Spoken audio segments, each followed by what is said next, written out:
Saudara-saudari terkasih, mari kita dengarkan renungan singkat Dehonian bersama saya Romo Antonius Heuriono, SI dari Jakarta. Selamat mendengarkan.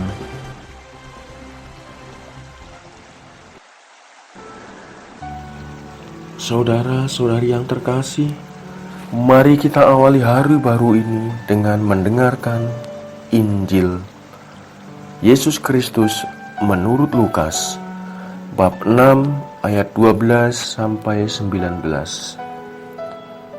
Sekali peristiwa, Yesus mendaki sebuah bukit untuk berdoa. Semalam-malaman ia berdoa kepada Allah. Keesokan harinya, ketika hari siang, ia memanggil murid-muridnya dan memilih dari antara mereka 12 orang yang disebutnya rasul. Mereka itu ialah Simon yang diberinya nama Petrus, Andreas saudara Simon, Yakobus dan Yohanes, Filipus dan Bartolomeus, Matius dan Thomas, Yakobus anak Alfeus, dan Simon yang disebut orang Zelot, Yudas anak Yakobus, dan Yudas Iskariot yang kemudian menjadi pengkhianat. Lalu Yesus turun bersama mereka dan berhenti pada suatu tempat yang datar. Di situ berkumpul sejumlah besar muridnya dan banyak orang lain yang datang dari seluruh Yudea dan dari Yerusalem dan dari daerah pantai Tirus dan Sidon. Mereka datang untuk mendengarkan dia dan untuk disembuhkan dari penyakit mereka.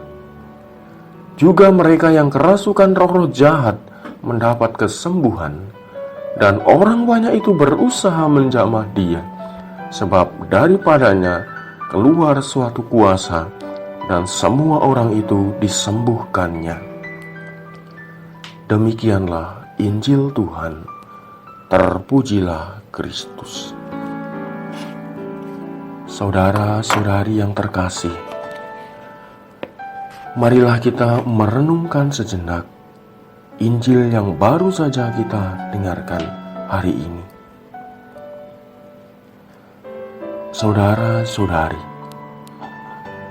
Yesus memilih para rasul merupakan hal yang sangat serius, karena merekalah yang akan melanjutkan karyanya di dunia. Keseriusan Yesus itu tampak dari apa yang dibuatnya, yakni berdoa semalam-malaman, menyerahkan seluruhnya pada kehendak dan rencana Bapa. Menurut ukuran zaman sekarang, pemilihan rasul tersebut agak aneh, karena tidak melalui seleksi yang ketat, tidak melalui fit and proper test. Bayangkan saja, para rasul yang dipilih tidak dari pendidikan yang tinggi, tetapi sebagian besar adalah nelayan, dan juga banyak yang tidak tahu baca, tidak tahu menulis. Serta karakter mereka pun bermacam-macam.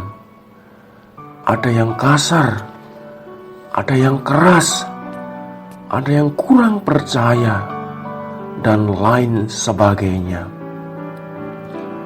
Namun Yesus yakin, jikalau mereka sudah bersamanya, tentu mereka akan mengalami perubahan yang luar biasa. Hari ini kita merayakan pesta Rasul Simon dan Yudas Tadeus. Nama mereka jarang terdengar di dalam kitab suci. Namun mereka telah mengikuti dan tinggal bersama Yesus. Maka tak ada yang menyaksikan bahwa mereka adalah saksi Kristus. bagi kita yang hidup di zaman sekarang, Injil hari ini kiranya menjadi inspirasi yang sangat jelas. Bagaimana Yesus mengajari kepada kita untuk berdoa